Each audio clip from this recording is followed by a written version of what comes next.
तो हाजी साहब का अचो बोला ॾिठा आहिनि जेके दोस्त लाइव आहिनि उहो हाजी साहब जी आवाज़ मां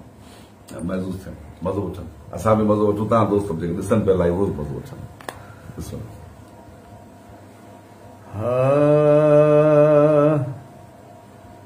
ओ हर हर तुंहिंजे अंगण अचां मां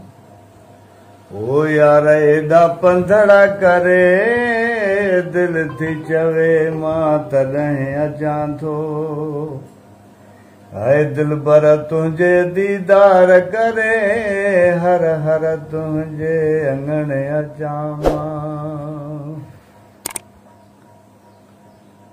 हो दीद तूं नालियूं यार हणी वे वो ज़ख़्म दिल जा यार फते वे दीद तूं नालियूं यार हणी वे वो ज़ख़्म दिल जा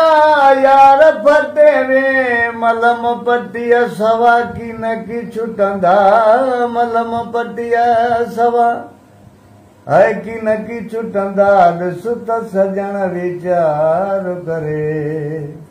वो हर हर तुंहिंजे अंगण अचां मां ओ यार एॾा पंधड़ा करे दिल थी चवे मां तॾहिं अचां थो वो दिल भर तुंहिंजे दीदार करे हर हर तुंहिंजे अंगण अचां मां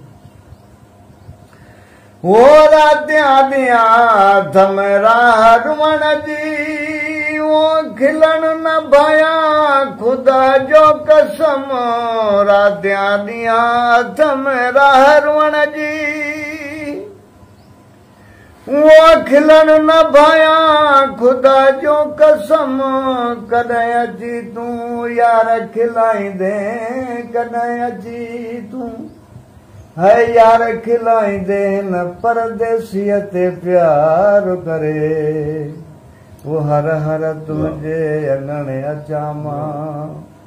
वो यार एॾा पंधड़ा करे दिल थी चवे मां तॾहिं अचां थो वो दिल भर तुंहिंजे दीदार करे हर हर तुंहिंजे अंगण अचां मां वो नंढे नाम शेरल वो पी रखियोम प्यार मां नंढे नाम शेरल